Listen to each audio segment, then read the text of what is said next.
Sige po, magandang araw. Pakinggan lang natin si Congressman Sandro Marcos. Anak ni ni PBBM. Po, anak niya na kongresta. Ang alam ko ito, Assistant Minority Leader dito sa Kongreso. Yung mga nangyayari sa politics. Kasi meron akong napapansin kasi dito na mamaya siguro magkukomento tayo. Pero pakinggan muna natin siya.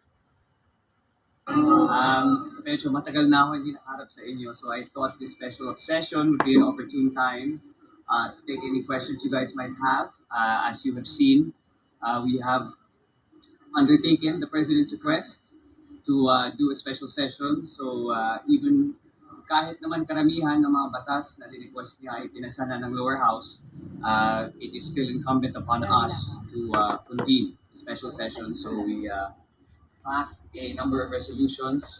We are awaiting some BICAM reports for ratification. And of course, for the Committee on Appointments to appoint and confirm the pending matters to do with the Armed Forces of the Philippines, namely I believe it's the 7 or 8. Nakalimutan ko tuloy kung 7 or 8. The generals who were due for promotion, but as a result of the leadership struggle in the Senate, we're not able to be confirmed. So that is what we are waiting for now. And that is my update. So I'm ready to take any questions, should there be any. Reaction niyo po kay duly elected Senate President na po? Yes. I saw the news kanina. I guess on behalf of the House, congratulate Senate President Sherwin Gatchalian. We look forward to working with him. I have worked with him during my time as a congressman, and I know how level-headed he can be. So I think that's exactly what this current political climate needs, especially there in the Senate. Level-headedness and just the need for all of us to really get back to work. Is that a good thing for the impeachment trial of Vice President Sara Duterte? I don't think I'm really the best party to comment on that, but I believe in all the senators' ability to be impartial and fair. Medyo naman yun na po yung SOLA yung sabi ng Pangulo ng mahiya naman kayo pag may po doon na maano pa yung flood control projects. Pero may mga kinukulong, pinakasuhat, ay mga sinasabi raw na nagbubunyag ng mga katiwalian at mga mali-malitang pera. Ano po yung action nito? Una, first of all, ma'am, sabi na nga ni Pangulo, di ba? Nung sinumula yung kaso na yan, hindi naman sila minority. Nasa majority sila nun. I believe the Ombudsman also said that in his he had an ASEAN event, there are over 100 complaints with the flood control scam. So I think we need to wait for the Ombudsman and see what his actions are. I think gumagalaw naman yung mga kaso, but again, that's not for me to be the judge of, and it's not for me to make conclusions. With. Pero kasama po yung pangalan niyo sa nabanggit na mayroon po mali-malitang pera. Ma'am, we don't dignify the testimonies of those fake Marines, actually bodyguards na lang tawag natin sa kanila. Medyo, nakita mo na nga kahapon, biglang sumali si Senator Escudero sa majority, biglang siya may maleta. Pati si Mary Grace Piatos sa susunod na hearing, baka yan may maleta din. So, let's call a spade a spade. It's all BS. Okay, so is it really worth it? Sa totoo lang, tapos bibigyan pa sila ng publicity, wag na. It's really not. It's we're here to finish a lot of work that's a lot more important than those who are planning these type of efforts against the government. Ituloy na lang natin yung trabaho natin. Sir, regarding yung mga bills na for approval sa Senate, paano mangyayari doon? May balikan pa ba or Well, that depends. Alam nyo, kahapon din, napanood ko yung kay Mike Defensor. Blue Ribbon hearing ni Mike Defensor.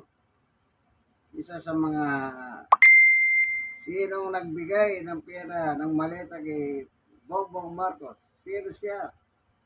Yan. may tumayong bodyguard, nagsalita. Sabi niya, kasi yung tanong, puro Tagalog at saka sagot. Para ang sabi niya, tumanggap si Sandro doon sa nasabing maleta. Ngayon, meron siya pinagkitang nagano daw sila picture-picture. Meron siya pinagkitang picture. Sana ito, ang parang nakita ko dito kay Sandro, iwas po siya rito eh. Kasi sinasabi niya, wala naman silang kredibilidad. Oo, wala silang kredibilidad. Kasi nga, marites lang sila, pormya, kargador, whatever. Pero dapat, yung tanong ng media, kasi sabi niya dito sa ano niya, pwede na kayo magtanong. Kung pwede kang magtanong, hindi sana sagutin mo. Hindi yung merong paghiwas na nakikita ko dyan. Bata pa lang ito pero ganito na. Dapat sumagot ka. Ikaw ba yung tumanggap? Kasi siyang sinasabi nung isa sa mga marites na tumanggap ng maleta doon sa Akala ko ba hindi sila sa consistent? na committee ni Mike Defensor. Ng Blue Ribbon pala ni Mike. Yun lang ang ano ko doon. Dapat yes or no lang. Ayaw niya na siguro. Dapat ganun Kasi kung pag ganun pa iwas-iwas ka. Gaya ko. Siyempre hindi ko nakita yung tamang sagot, yes or no lang naman dapat. Dapat sabihin niya kung hindi. Kung oo. Okay, deny niya. Hindi, fake yung ano niya, litrato na yan. Gano'n sana. Hindi Kaya tuloy, hindi maiwasan na magkaroon tayo ng konting pagdududay. Unang-una, hindi naman natin kilala ang pagkatao nito. Ang alam lang natin, anak siya ni Bongbong, anak siya ni Lisa. Ganun lang po. Tuloy na natin siya. Government, ituloy na lang natin yung trabaho natin. Sir, regarding yung mga bills na for approval of third reading sa Senate, paano mangyayari doon? May baikang pa ba or adopt? Well, that depends. As you know, the process, the way it works is kung pareho po yung bill sa Senado at Kongreso, then there doesn't need to be a BICAM. A BICAM is for the differing provisions of both the lower and upper chamber. So if on third reading, the bill in the Senate is different to that of the lower house, then there will have to be a BICAM. So we will see as to what the result is of those bills that are passed on third reading, after which we will have to have a BICAM, probably pag SONA na. Because we cannot have a bicameral conference committee and we cannot designate its members until both laws are passed. Is adopting an option? Adopting is an option. Adopting the Senate version is an option, or the Senate adopting the House version is an option. Yes. Sir, what is your position on calls to babaan po yun kung conviction threshold dahil po nakatawan na po ng preventive suspension si Senator Jigoy Estrada? I'm sorry, say that again. Conviction threshold po sa impeachment trial ni Bibi Duterte ay babaan from 16 na 2/3 lang. Alam mo, I'm gonna leave that to the legal luminaries of both chambers. I'm not a lawyer, and I never pretend to be one. So their understanding of the Constitution is much more warranted than mine. So pakinggan na lang natin ang mga, I guess, former Supreme Court justices, those who are well versed in the Constitution. I think we deserve to listen to them more than me.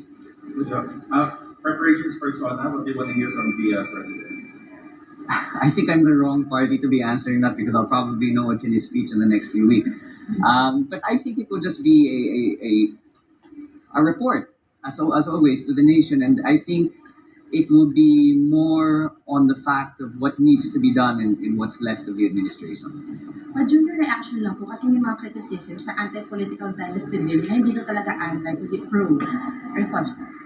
I'm glad you brought that up. Those concerns are actually very warranted. And naiintindihan ko naman kung saan nanggagaling yung mga tao. Ang sa amin lang, and I will explain to you guys the process of how this works. And actually, as majority leader, it is part of my job. You always have to check what the numbers are for each bill, lalo na kapag LEDAC priority. Binibilang mo talaga yung mga boto kung gaano kalaki ang suporta ng Kamara. Now, if you look at the numbers of the people that voted for the anti-political dynasty bill, overwhelming majority. Now, the way it works is you consult the party leaders before the vote. So tatanungin mo sa kanila, ilan ba talaga ang boto ng NUP? Ilan talaga ang boto ng NP? Gaano kalaki ang suporta sa NPC? And it becomes a consultative dialogue between the leadership and the party leaders to check how much support there is for that said bill.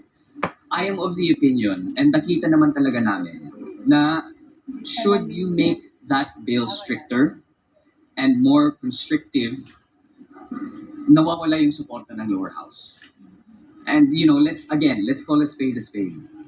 Marami talagang political dynasty dito sa lower house. I'd be an idiot if I said I wasn't from one either. Let's be honest with ourselves here. So it's not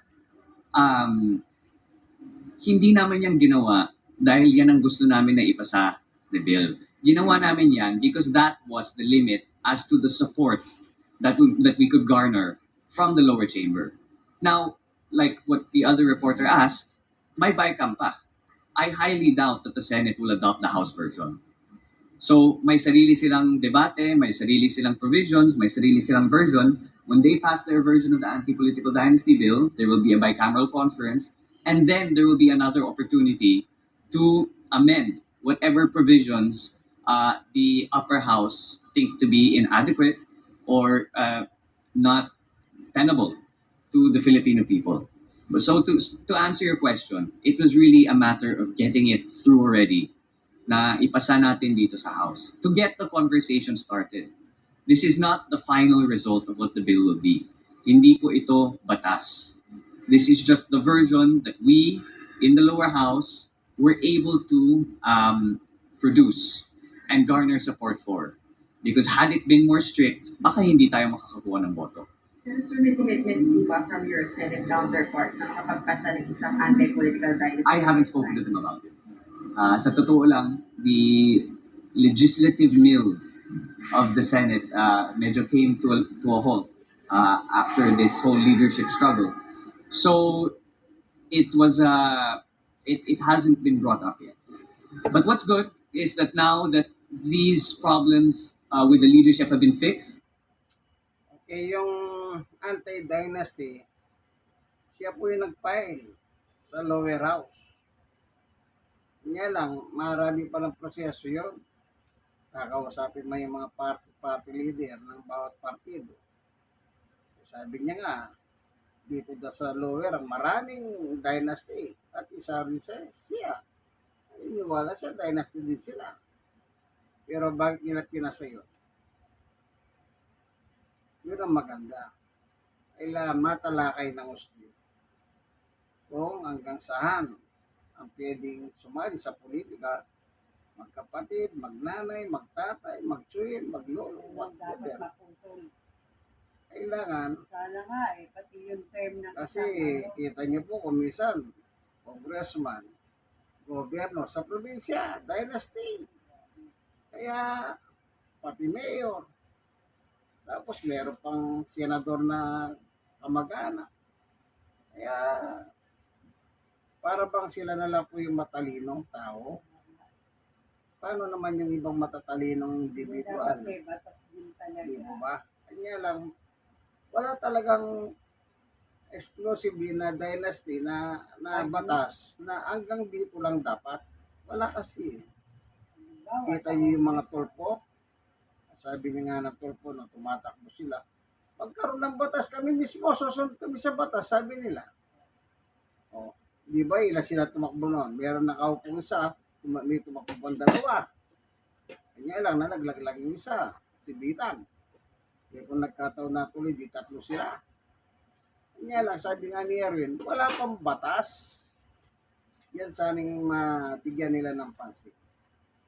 Para hindi ganyan. Ano po. Sige pakinggan pa natin si majority pala siya.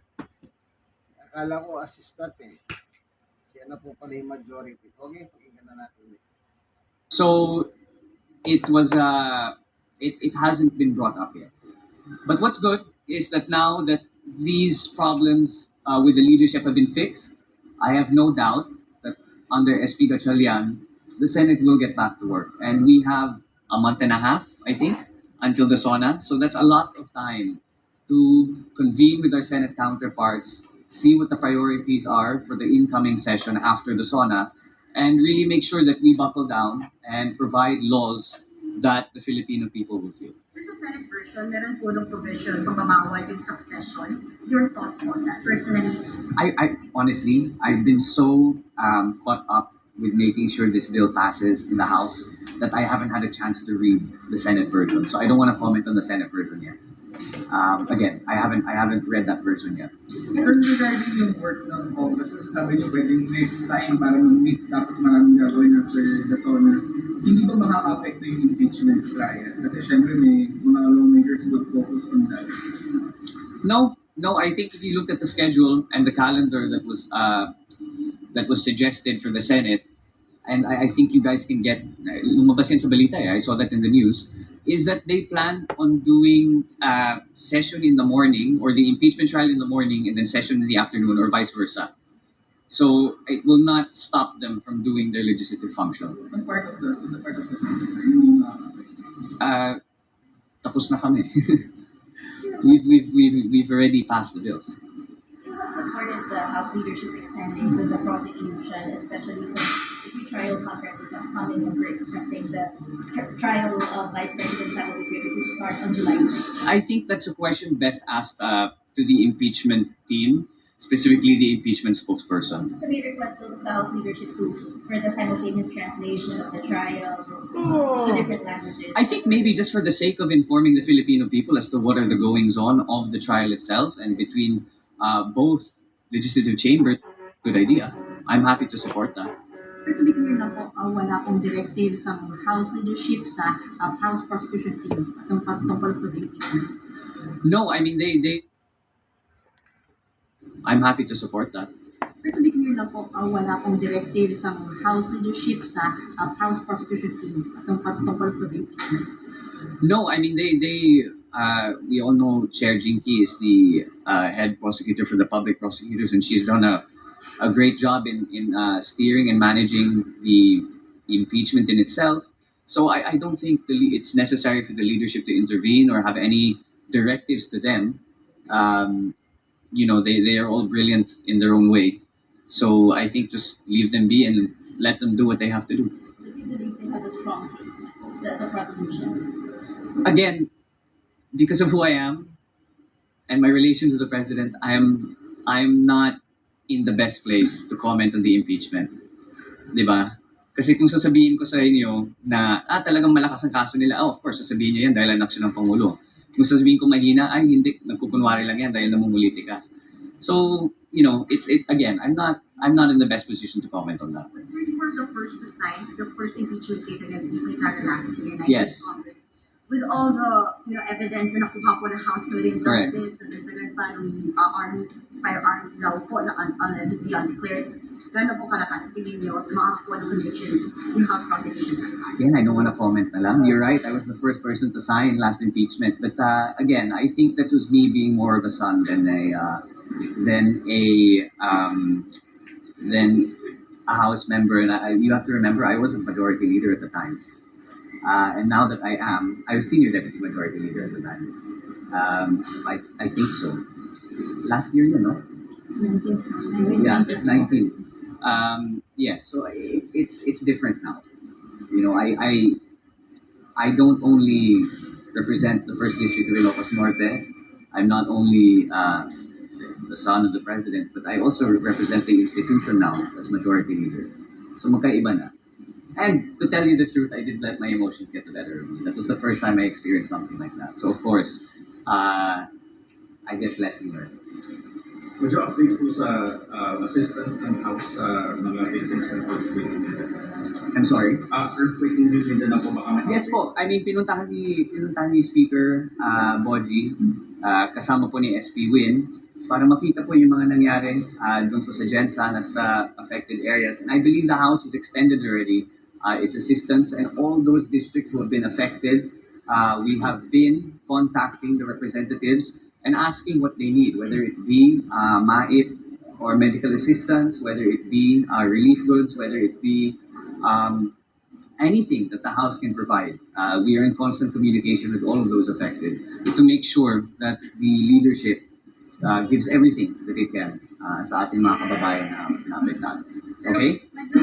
Zero daw yung budget ng para sa MOA, yung genocide. Ma'am, parang kwento-kwento lang yan. There's no such thing as zero MOE.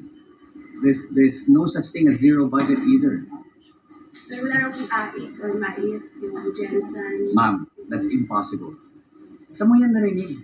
Ito ang sabi ni... Ipa-verify mo muna dapat. Ito ang sabi ni Tony Baste. Hindi, sabi. Yan ang sinabi mo. Yan ang narinig mo. Verify mo ba? Yun po ang... No. Answer my question. Verify mo ba? Verify mo ba, yes or no? Okay, so next time, ma'am, i-verify muna natin bago natin itanong para hindi lang kwento. Okay? Hindi, tinatanong kita. Di ba, as journalists, it's also our responsibility to verify the information that comes to us before we ask those who are being interviewed. Yes. Okay, so next time, yes po ma'am. So next time, let's just verify. Kasi before that, kwento-kwento lang yan. As far as I know po, wala pong zero na ganun. Lalo na sa Gensan, who would be so stupid to do that? I mean, really. Thank you. Sir, last question. Yung hearing, may schedule na ba yung hearing dun sa investigations natin eh? That's a good question. I'll have to double check. Okay? Thank you, everyone. I-verify nyo muna. Bago nyo daw itanong sa kanya. Siyempre, kung meron kang nalaman na ganito, ganyan, kaya mo nga tinatanong kasi okay naman sa kanya, siya nagsabi na welcome naman kayong magtanong. Kaya may nagtanong ng gano'n. Doon sa tungkol sa tulong na wala daw, sabi ng media. But of course, wala kasi napapanood sa news yung mga ayuda. Wala kasi Kaya mga tao, naghahanap sila ng ayuda. Dahil malala ang tama ng lindol is 7.8. Yun lang ang gustong malaman. Pero sabihin mo na, i-search mo muna. Hindi, kasi nga ang sabi, wala. Siyempre, Yung nabalitaan niya is Oo, wala. wala. Pero sa news, wala pang nababalita na nagbigay ng ayuda. Ganun lang yun Yun ang hinahanap nila ngayon, yung ayuda. Iba yung DSW, nagbibigay talaga ng mga taon-taon yan. Pero yung mga ayuda na tinatawag, AIX, ayuda, yakap, whatever it is. Hindi kasi napapanood sa national news sa mga balita. di ba magmula nga may Kaya- flood control, hindi na sila open kahit ano. Kaya etong naghahanap ang mga tao ng ganon. Sige po, narinig na ninyo, Ang Batang Marcos, Santos. Sige po, bye-bye.